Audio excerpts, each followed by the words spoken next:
Let's go on an adventure and open up our minds.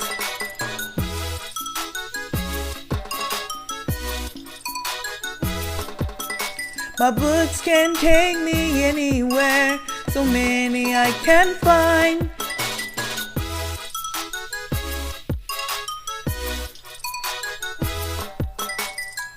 Come on, it's story time with Lisa.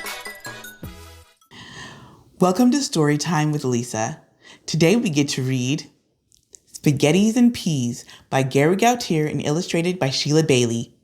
What do you think the story will be about? Well, let's read and find out.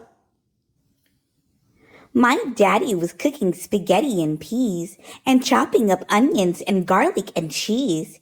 He sang while he cooked with a lolly-a-roo and a doobie-doo-wah. And he whistles good too.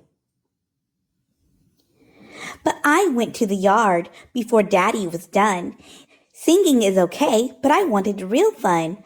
I wanted adventures and magical spells and frogs that were princes and gold wishing wells. And while I was thinking, I heard something stir, and I saw something move in a blink and a blur. I spied through the turnips and poked in the ground when something went psst, and I slowly turned round.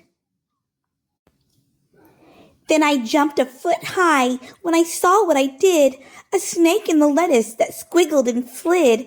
She came to a stop by the stump of a tree, flickering her tongue and looking at me. She looked like a ribbon with stripes yellow and black. Should I run or stand still or slowly turn back? I stood on my tiptoes, got ready to fly, when I noticed the snake had a tear in her eye. Don't run away, said the snake with a sway of her head. I'm not going to bite you. Please help me, she said. I saw a strange kitten run through the grass, and I hid in the garden waiting for it to pass. The kitten is gone now, but my babies are too. I'm afraid they are lost. What shall I do? I'm Rachel, I told her. We'll find them, I bet. I'm Jane, said the snake. And I'm glad that we met. We licked through the cabbage and spinach and dill and all through the yard and under the grill. We ran past my dad and opened my door and looked through my toys that were covering the floor. We looked in my lunchbox and then, what a sight! All of Jane's babies were snuggled up tight. They were so thrilled to get out of that box that they wrapped around my fingers and got in my socks. They all kissed my cheeks and my eyes and my chin, and it tickled like feathers all over my skin. On our way to the yard, we ran right across my daddy again. He was cooking his sauce.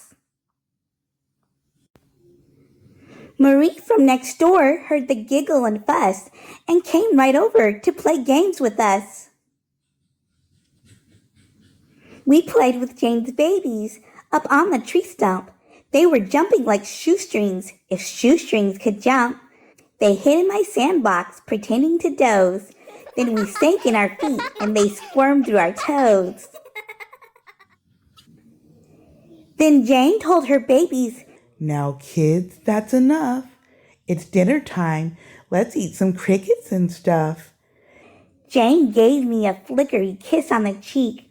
She was a little choked up, but she managed to speak. We love you, Rachel. You've been a true friend. Please come back and play with my babies again. Marie and I went inside, talking of snakes, and when my dad heard us, he said, Goodness sakes! I hope you're not bitten or frightened or hurt. You better beware of those snakes in the dirt. Oh, no, Dad, I said. We were just having fun, and we told him all about the things we had done.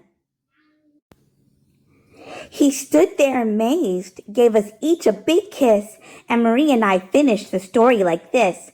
Some snakes might bite in the park or the woods, but not Jane and her babies. They love us for good.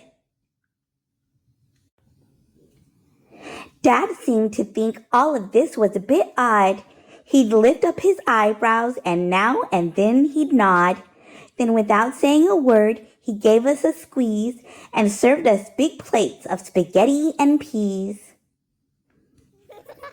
The end. Those snakes were very colorful. Well, what was the story about? It was about Rachel, the little girl, helping Jane, the snake, find her babies. And when they did, they had lots of fun. Well, thank you for reading Spaghettis and Peas with us. We hope to see you next time.